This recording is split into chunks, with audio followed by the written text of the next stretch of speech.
Good morning everyone. आज हम पढ़ेंगे NCERT chapter history chapter 2। Chapter का नाम है भारत में राष्ट्रवाद। जैसा कि आप देख चुके हैं, यूरोप में आधुनिक राष्ट्रवाद के साथ ही राष्ट्र राज्यों का भी उदय हुआ। इसमें अपने बारे में लोगों की समझ बदलने लगी। वे कौन हैं, उनकी पहचान किस बात से प्रभावित होती है, यह भावना उनमें आ गई थी। उनमें राष्ट्र के प्रति लगाव और प्रेम का भाव पैदा होने लगा। नए प्रतीकों और चिन्हों ने, नए गीतों और विचारों ने संपर्क स्थापित किए और समुदायों की सीमाओं के द्वारा प्रभावित कर दिया।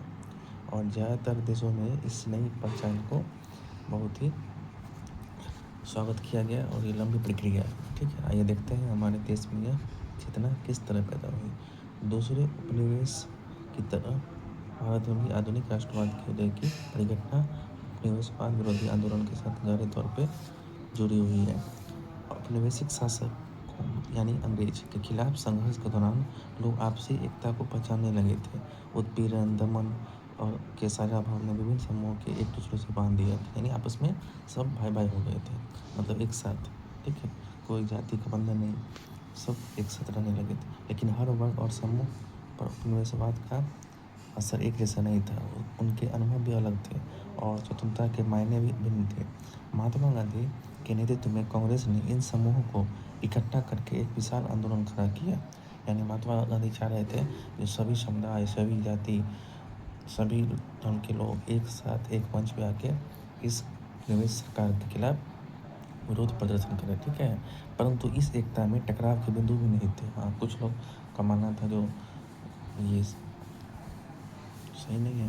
और पहले की एक और पुस्तक में भी आपने पढ़ा होगा, भारत में राष्ट्रवाद के उदय का अध्ययन किया गया।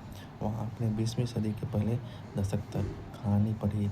इस अध्याय में, इस चैप्टर में हम पढ़ेंगे 1920 के दशक से आगे, उसके बाद। ठीक है, और अध्ययन करेंगे इसमें असहयोग आंदोलन और सविनय अवज्ञा आंदोलन के बारे में पढ़ेंगे।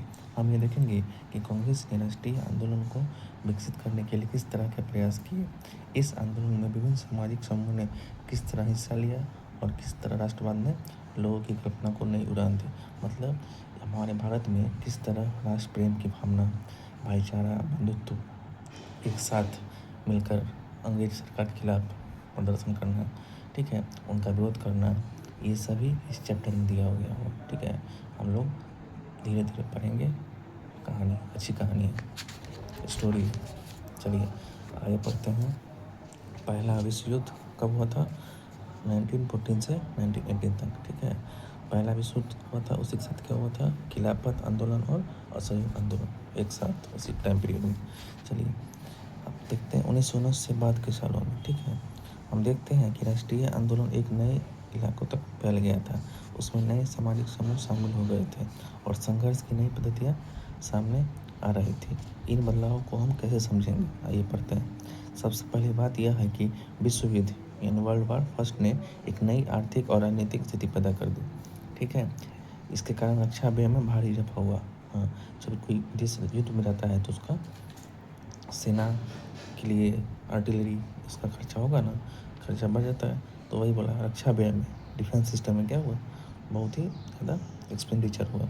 इस खर्च को भरपाई के लिए युद्ध के नाम पर कर्जे लिए गए, और लोग कर्जा लेगा ही युद्ध के लिए। और करों को तेजी से वृद्धि, करों में वृद्धि किया गया। ठीक है, टैक्स बढ़ा दिया गया, सीमा शुल्क, ठीक है, बढ़ा दिया गया, आयकर शुरू, इनकम टैक्स शुरू कर दिया इसी युद्ध के कारण। ठीक है, और इससे क्या हुआ, कीमतें बढ़ने लगी, कीमतें की तेज़ी से बढ़ने लगी, कोई वस्तु की कीमतें बढ़ने लगी। और 1913 से 1918 के बीच कीमतें दुगनी हो गई। जैसे कि आज 1 kg चीनी का दाम है 10 रुपया, सपोज दैट, या 50 रुपया। ठीक है, लेकिन इस बीच में क्या हुआ, डबल हो गया, यानी 100 रुपये हो गया। कब से कब तक? 1913 से 18 के बीच। अब देखिए इसके कारण क्या हुआ, आम लोग कैसे खाएगा, कैसे जिएगा, उनको प्रश्न होगा प्रॉब्लम नहीं, उनका जीवन कैसे चलेगा, महंगाई इतनी बढ़ गई। देखिए गांव में सिपाहियों की जबरन भर्ती किया, गांव में किसान लोग थे ना, उनको युद्ध के लिए जबरन सिपाही में भर्ती किया गया। जो जो यंग थे, नहीं, जो मतलब हेल्दी थे, उनको ज़बरदस्ती सिपाही में भर्ती किया गया। ठीक है, किसके लिए? इस युद्ध में अंग्रेज़ की तरफ से लड़ेंगे, भारत की तरफ से नहीं, अंग्रेज़ की तरफ से ही लड़ेंगे। ठीक है, यहाँ भारतीय हैं, लेकिन लड़ेंगे किस प्रति? अंग्रेज़ के लिए लड़ेंगे। चलो, अब क्या हुआ 1918 से 1919 और 1920-21 देश में बहुत सारे हिस्सों में फसल खराब हुआ था। नहीं, फसल खराब हो गया, किसान सब युद्ध पे चला गया, कोई खेती पे ध्यान नहीं दिया। इसके कारण क्या हुआ? फसल खराब हो जाएगा, जिसके कारण क्या हुआ? खाद्य पदार्थ यानी जो खाने का सामान है, नहीं अनाज है, उसमें क्या हुआ? भारी अभाव हो गया, किल्लत हो गया, मतलब बहुत मुश्किल से उत्पादन हो रहा था। ठीक है, उत्पादन कम हो गया तो महंगाई होगा ही। नहीं, सभी लोग युद्ध में चले गए थे। चलिए, फसल खराब हो गई। अब क्या उस समय क्या हुआ? बीमारी हो गया। एक तो बीमारी था, एक तरह का बीमारी है फ्लू की बीमारी फैल गई, जो कंटामिनेटेड होती है, फैलती है एज ए वायरस।